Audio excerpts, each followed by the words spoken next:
कहानी नीरू की है। पंजाब की नीरू की शादी दिल्ली के राहुल से होती है। दिल्ली कितना बड़ा शहर है ना, लेकिन आप लोगों का घर तो बहुत छोटा है। हमारे पंजाब में तो ये बड़े बड़े घर होते हैं कि मजा ही आ जाता है। कोई बात नहीं नीरू, मैं भी तुम्हारे लिए बहुत बड़ा मकान बनाऊंगा बहुत जल्दी। नीरू के पिता जहाँ पंजाब के जाने माने व्यापारी थे, वहीं उसका पति राहुल दिल्ली में एक सिंपल नौकरी करता था। माँ, यहाँ तो घी मक्खन इतना महंगा है कि क्या बताऊँ। मैं तो तरस ही जाती हूँ घी खाने के लिए। नीरू की माँ को ये सुनकर बहुत दुख होता है। मेरी बेटी को घी नसीब नहीं हो रहा है और ये बहू यहाँ बैठकर घी में शक्कर डाल रही है। देख वनिता, मैं साफ कह रही हूँ, इस घर में जितना घी आएगा उतना ही मेरी बेटी के घर दिल्ली भी जाएगा। अरे ये क्या बात होती है माँ जी? बेटी का उतना ही करो जो अच्छा लगे। अब क्या मायके से घी और मक्खन तक की सप्लाई करोगी आप? हाँ, मेरी बेटी किसी चीज को तरसे मुझसे बर्दाश्त नहीं होता।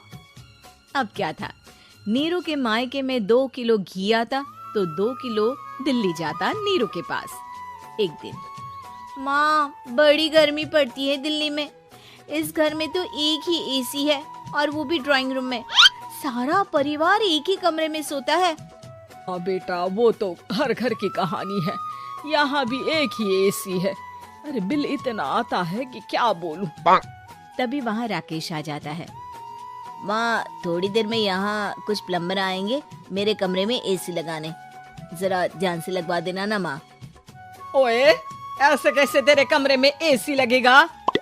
हाँ राकेश, एक बार बात तो कर लेता। अरे पापा, वो वनिता को गर्मी में नींद नहीं आती। ड्राइंग रूम में सबके साथ सोने में वो अनकंफर्टेबल है, इसलिए।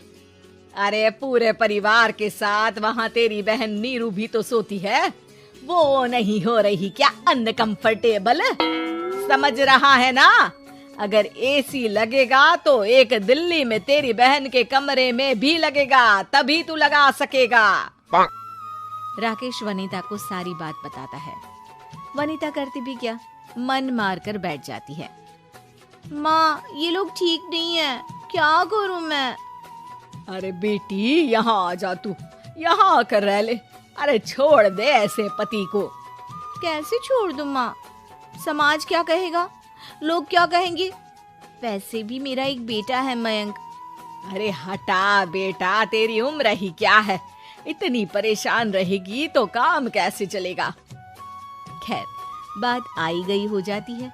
माँ को लगता है कि नीरू ठीक है, तो वहीं नीरू के मन में एक ही लाइन चल रही होती है, यहाँ आजा। माँ ने तो बोल ही दिया है कि यहाँ आजा। बस मयंक थोड़ा सा बड़ा हो जाए, इन गरीबों को छोड़कर मैं वापस माँ के पास ही चली जाऊंगी। वो इसी सोच में बाजार में चल रही थी कि मैम, आपका दुपट्टा जमीन को छू रहा है। नीरू जैसे ही उस लड़की की तरफ देखती है, देखती ही रह जाती है। हाय रे, कितना सुंदर लड़का है ये। अब क्या हुआ? मैंने कहा आपका दुपट्टा। तो खुद ही उठाकर दे दो ना। लड़का समझ जाता है कि नीरू उस पर फिदा हो चुकी है। वो उससे उसका नंबर लेकर चला जाता है। अब क्या था, नीरू और रोहित में लगातार बातें होने लगती है। मैं हरियाणा का रहने वाला हूँ, यहाँ एक बड़ी कंपनी का मैनेजर हूँ। अच्छा, और कितने बच्चे हैं तुम्हारे? बच्चे? अरे मेरी तो शादी भी नहीं हुई है। तुम बताओ, शादी करोगी? नीरू शर्मा जाती है। अब लेकिन मैं तो पहले से ही शादीशुदा हूँ।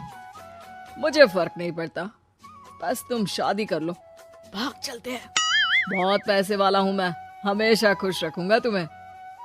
नीरू रोहित से मिलकर सारा प्लान बना लेती है और फिर एक दिन घर से भाग जाती है। दोनों शादी कर लेते हैं।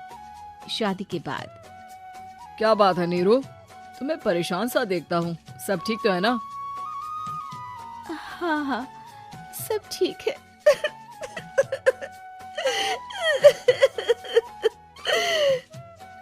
ये कहते कहते ही वो रोने लगती है। अरे क्या हो गया, रो क्यों रही हो? मैंने तुमसे एक बात छुपाई है। और वही बात अब मुझे परेशान कर रही है। रोहित, मेरा एक बेटा भी है, उसका नाम मयंक है। क्या बात कर रही हो? ये तुमने मुझे पहले क्यों नहीं बताया? देखो नीरू, मेरी माँ को मैंने ये नहीं बताया है कि तुम शादीशुदा हो। बच्चा मैं मैनेज नहीं कर पाऊंगा। नीरू को समझ में नहीं आता कि वो क्या करे। तुम उस बच्चे को अपनी माँ को क्यों नहीं दे देती? नीरू चुपके से माँ को फोन करती है। माँ, क्या मयंक को तुम रख सकती हो? बेटा, मैं राकेश के साथ बात करती हूँ। आखिर घर का बेटा वही है, जो वो बोलेगा। वैसे भी बेटा, तूने जो किया है ना, उसके बाद से पूरा घर तेरी बुराई कर रहा है। मैं भी अब किसी से तेरे लिए लड़ नहीं सकती। राकेश बेटा, नीरू ने तो जो किया बहुत ही बुरा किया, लेकिन मैं सोच रही थी कि क्यों ना मयंक को हम यहाँ ले आए। तभी वनीता बोल पड़ती है। वाह जी, ऐसे कैसे यहाँ ले आए? यहाँ क्या भंडारा भरा है? और जिस बच्चे की माँ ने नहीं सोचा, उसके लिए हम क्यों सोचे? नीरू को एक बार तो अपने बच्चे के बारे में सोचना चाहिए था ना। अरे लेकिन तेरे पास भी तो लड़का नहीं है ना वनीता। माँ, वनीता ठीक बोल रही है। कल को वो बड़ा होकर इसी घर का हिस्सा मांगेगा तो हम क्या करेंगे? माँ कहती भी तो क्या, वो चुप रह जाती है। वहीं नीरू का पहला पति कहता है। माँ, अगर आज भी वो वापस आ जाए तो मैं उसे माफ कर दूंगा। बेटा, गरीबी चीज ही ऐसी है, क्या करेगा? तू तो अब मयंक का सोच। वो बेचारा तो बिना माँ का हो गया। मयंक के खातिर तू दूसरी शादी कर ले बेटा। लोगों के लाख समझाने के बाद नीरू के पहले पति की शादी रिद्धि से हो जाती है, जिसके पहले पति से 2 बच्चे होते हैं। देखो जी, मैंने शादी सिर्फ बच्चे के खातिर की है।